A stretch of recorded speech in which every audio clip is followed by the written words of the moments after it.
Boa noite, pessoal. Meu nome é Arthur Batista Bromirski, sou estudante de graduação no curso de Engenharia Mecânica no campus Cachoeiro do Sul da UFSM. E hoje eu vou apresentar um artigo sobre análise da microestrutura e das propriedades mecânicas de aços carbono de alta resistência após hot stamping. Os autores do artigo estão descritos aqui e o artigo está disponível lá na Science Direct. Bom, fazendo um breve resumo aqui, só para contextualizar, o estudo foca aqui em avaliar 4 aços carbono de alta resistência após o hot stamping. A motivação é aquela clássica da indústria automotiva, peças mais leves, mais seguras e com menos emissão. E a estampagem a frio ela tem limitações importantes, principalmente baixa conformabilidade, muito spring back. Então, os autores investigaram o hot stamping como alternativa. E para entender como isso faz sentido, vamos seguir para a introdução. Bom, na indústria automotiva, a gente tem grandes objetivos: reduzir peso, aumentar a segurança e diminuir emissões. Claro que um dos objetivos sempre também é tentar usar menos material, né, para conseguir ter mais lucro, mas isso não vem ao caso no momento. Os aços de alta resistência ajudam bastante nesses processos que eu falei anteriormente, mas quando tentamos estampar eles a frio, começam os problemas. É muita força necessária, é pouca ductibilidade e um spring back enorme. Dessa forma, o hot stamping ele aparece justamente como uma solução. Tu aquece o blank até ele austenitizar e daí tu conforma quando ele está quente e depois esfria rapidamente no próprio ferramental. Mas existe um detalhe muito importante no campo da pesquisa. A maioria esmagadora dos estudos sobre hot stamping é feita com aqueles aços ao boro, como o famoso 22MnB5. E realmente, com boro a temperabilidade é altíssima, então formar martensita é praticamente garantido. Só que a literatura tem uma lacuna nisso tudo. E como é que ficam os aços sem o boro? Eles são bem mais baratos e têm composição mais simples. Mas será que daí eles funcionam bem no hot stamping? É exatamente essa pergunta que o artigo tenta responder. Aí entram os objetivos do estudo.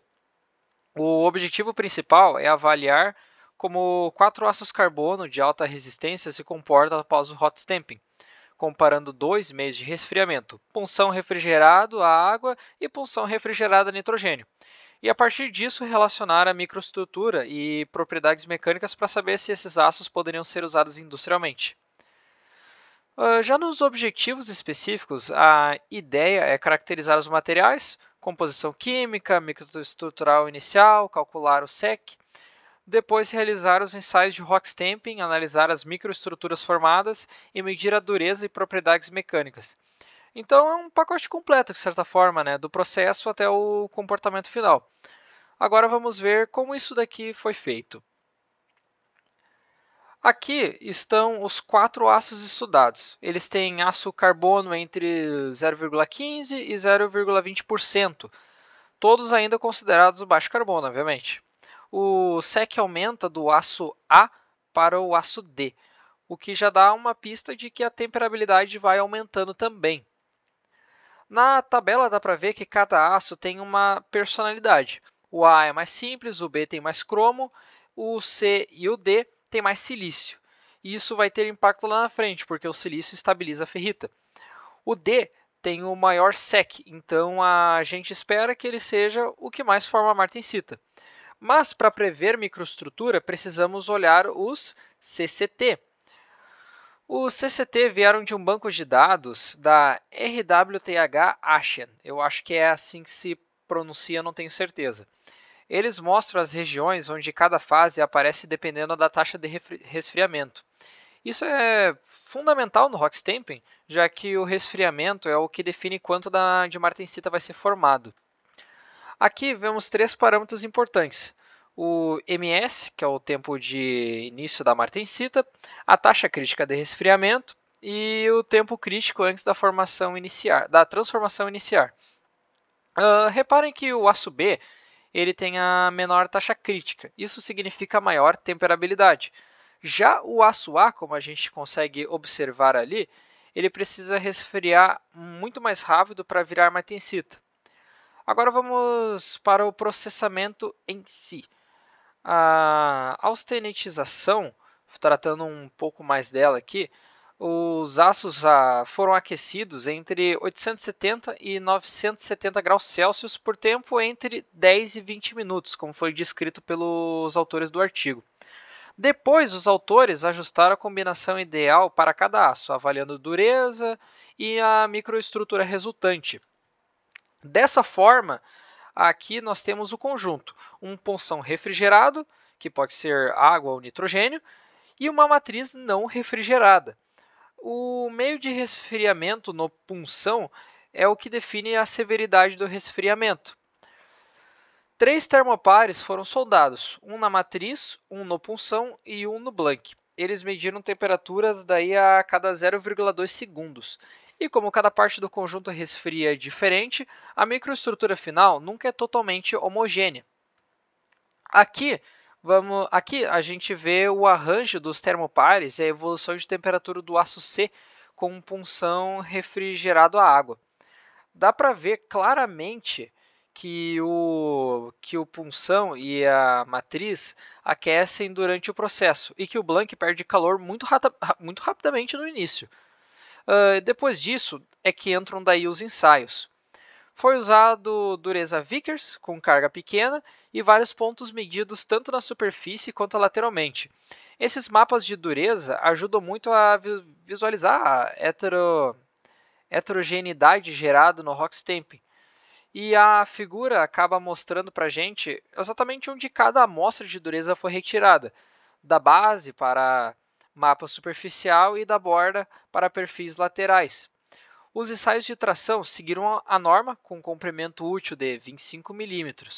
As amostras daí são retiradas da base do blank, porque ali o resfriamento costuma ser mais intenso e mais representativo. Dessa forma, a gente consegue ir para os resultados apresentados no artigo. Para as propriedades iniciais, aqui os autores eles mostram como os aços já começam diferentes. No artigo, a gente consegue ver o A e o C são dual phase, e o B sendo ferrítico perlítico e o D é um trip. Todos eles são classificados como aços de alta resistência, o que acaba consequentemente influenciando muito cada um da forma como eles vão responder ao Rockstamping. Dessa forma, nós temos aqui a nossa microestrutura após o Rockstamping. A gente vê o impacto do meio de resfriamento. Com punção, a água, que é um resfriamento menos severo, gera mais ferrita e baianita. Com punção a nitrogênio, que é um resfriamento mais intenso, né? Obviamente, ela acaba gerando mais martensita. Isso é amplamente debatido lá na parte de materiais para construção mecânica, quando a gente analisa com os diagramas, né? Quanto mais rápido o resfriamento, mais gera martensita. E quando começa a ficar mais devagar, acaba gerando baianita, né? Numa fase intermediária, se não me falha a memória. E se tu esfria bem devagar, daí tu vai ter uma formação mais intensa de ferrita. O aço D ali, ele já nasce mais favorável e fica majoritariamente martensítico nos dois casos. Dessa forma, aqui para a parte das microestruturas apresentadas no artigo, através das imagens a gente consegue confirmar visualmente. O aço A ainda retém ferrita com água, enquanto com o nitrogênio já ganha muito mais martensita. Essa parte aqui em específica mostrada, a gente consegue analisar posteriormente também. Esse TCIT é um ponto muito interessante. É o tempo que o aço pode ficar na faixa de 750 graus Celsius antes de iniciar as transformações. A transferência do forno até o molde demorava cerca de 6 a 7 segundos, como foi descrito pelos autores. O A, o C e o D têm um TCIT menor que isso. Já começaram a formar ferrita antes de chegar ao molde.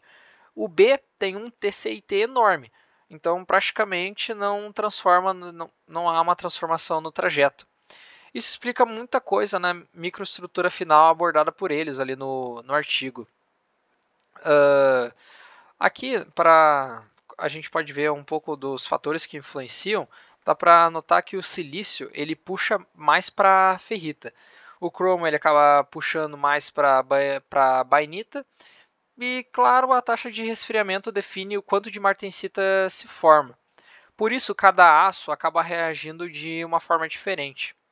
Nos perfis de dureza, a gente consegue observar uma variação gigantesca de dureza de aço indo de 280 até 800 HV.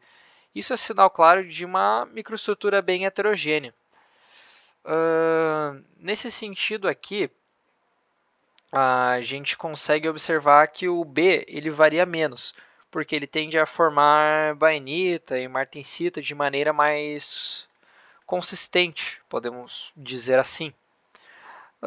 Como a gente pode ver aqui nessas imagens, na figura 11 trazida pelo artigo, as figuras mostram bem o que